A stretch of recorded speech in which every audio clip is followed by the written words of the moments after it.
मध्य प्रदेश के मुख्यमंत्री मोहन यादव ने जीएसटी रिफॉर्म्स पर कहा, प्रधानमंत्री मोदी के नेतृत्व में देश ने जिस तरह से दुनिया के सामने अपनी छवि बनाई है वह अद्भुत है। नवरात्रि के पहले दिन यानी 22 सितंबर से जीएसटी में हुए बदलाव लागू होंगे। इससे सभी को लाभ होगा। विद्यार्थी वर्ग को भी फायदा होगा, कृषि वर्ग को भी फायदा होगा। स्वास्थ्य क्षेत्र में 18% जीएसटी को शून्य कर दिया गया है। जीएसटी की बैठक हमारे सभी वर्गों के लिए एक गुलदस्ते की तरह है, जिसमें सभी सेक्टर शामिल है। इससे सभी को फायदा होगा, लघु उद्योग समेत सभी वर्गों को फायदा होगा। यह एक ऐतिहासिक फैसला है। वित्त मंत्री और प्रधानमंत्री को बधाई।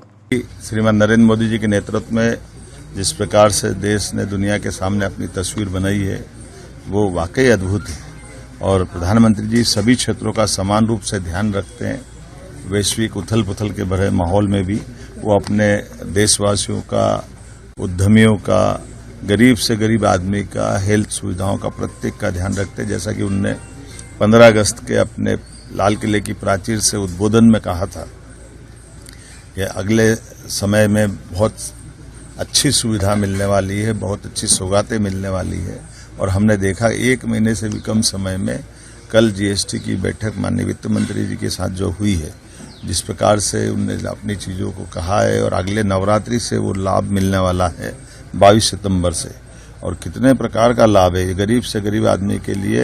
ये हमारे लिए ज़्यादा आनंद की चीज़ है कि जो मध्यम वर्गीय, गरीब और कई प्रकार की सुविधा दिन उपयोगी में जो हर कोई व्यक्ति भी लेता है, उन सबको भी इसका लाभ मिलेगा। अब जैसे हमारे अपने किसानों को लाभ मिलने के लिए भारतीय रोटी, पराठा, खाकरा, ये कई प्रकार की चीजें हमारे यहाँ से निर्यात भी होती है। ऐसे में इनको मदद करने के लिए इनका निर्यात बढ़ा करके किसानों के जीवन की बेहतरी के लिए जो प्रयास किया है, जिसका 5% से घटा करके इसका स्लैब 0% किया है। शिक्षण सामग्री, शिक्षक खास करके नक्शे, चार्ट, ग्लोबा, pencil, sharpener, crayons, pastel, copy, notebook, ये हर विद्यार्थी के जीवन में अत्यंत आवश्यक होती है। ऐसे में विद्यार्थी वर्ग को भी ये शिक्षण सामग्री की 12% से 0 की तरफ ले जाना, ये हमारे नए युवाओं की दृष्टि से बहुत उपयोगी निर्णय है। कृषि उपकरणों के लिए जैसे मैंने कहा कि कृषि सेक्टर हमारी पहली प्राथमिकता है। ये पूरे दुनिया के माहौल में भारतीय कृषि व्यवस्था को, कृषि व्यवसाय को इन आर्थिक बड़ी ताकतों से बचाने का प्रधानमंत्री जी जो लड़ाई लड़ रहे हैं, वो उनने अपने जीएसटी के माध्यम से भी वित्त मंत्री जी को निर्देश दिए। उसका परिणाम दिख रहा है। इसको 18% से 5% करना, जैसे ट्रैक्टर के tyre, parts, biopesticide, micro nutrients, drip irrigation system, sprinkler, कृषि, बागवानी, वानिकी मशीनें जैसे जो भूमि की तैयारी, बटाई, कटाई इत्यादि सभी क्षेत्रों में जो काम आते हैं, इस पे 18% के जीएसटी से घटाकर 5% करना, ये हमारी प्रतिबद्धता बताती है। हेल्थ के सेक्टर में स्वास्थ्य के लिए हर व्यक्ति का स्वास्थ्य अच्छा हो, इसलिए इसको भी 18% से 0% तक ले जा करके सभी प्रकार की हेल्थ इंश्योरेंस की पॉलिसियों को इसमें शून्य किया है। और साथ साथ कैंसर से लगा करके ऐसी बड़ी जितनी दवाइयाँ उसमें भी 0 तक ले जा करके जो राहत दी है, ये एक अपने आप में बड़ा अचीवमेंट है।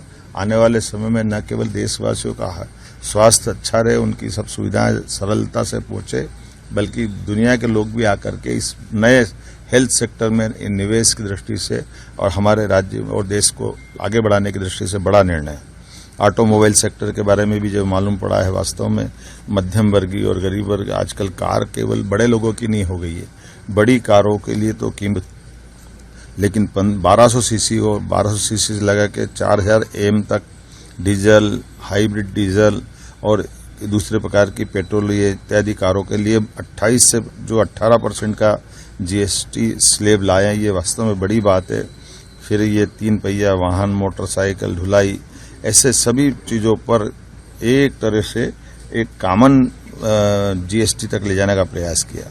इलेक्ट्रॉनिक गैजेट्स, खास करके monitor, projector, dish washing machine, ऐसे कई चीज़ें आज के ज़माने में ये कई सामान्य चीज़ों की तरह लेने लगे हैं। टैक्स से असर आने के कारण से जूते सस्ते होंगे, कपड़े, एसी सस्ते होंगे, लाइफ स्टाइल और खासकर हेल्थ इंश्योरेंस की सभी पॉलिसियाँ सस्ती होगी, सीमेंट की लागत कम होगी, जीवन रक्षक दवाइयों और कैंसर की दवाइयाँ तो टैक्स फ्री कर दिया। ये एक तरह से जीएसटी की बैठक हमारे सभी वर्गों के लिए गुलदस्ते की तरह है, जिससे सभी क्षेत्र को कवर किया गया है। और वो क्षेत्र जिसमें बड़ी आबादी कवर करती है, मैं मान कर चलता हूँ कि इस पूरे लाभ को हमारे देश के 90% से ज़्यादा आबादी, लगभग 125 करोड़ से ज़्यादा लोगों को लाभ मिलेगा। ये प्रधानमंत्री का ही कलेजा हो सकता है कि वो अपने देश की आर्थिक ताकत को भी बढ़ाए रखने की स्पीड बनाए रख रहे हैं। तो इसी कारण से भारत आज दुनिया की चौथी अर्थव्यवस्था में आया है और तीसरी की तरफ बढ़ रहा है।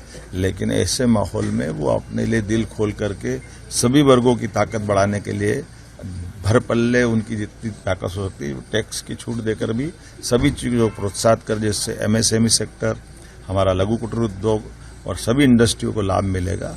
एक तरह से सब वर्गों का ध्यान रखते हुए जो लिए गए निर्णय वाकई ये ऐतिहासिक है। मेरी अपनी ओर से वित्त मंत्री जी को बधाई, माननीय प्रधानमंत्री जी को बधाई। हमारी सरकार त्वरित गति से इन सब क्षेत्रों में और काम करेगी ताकि जनता को लाभ मिले।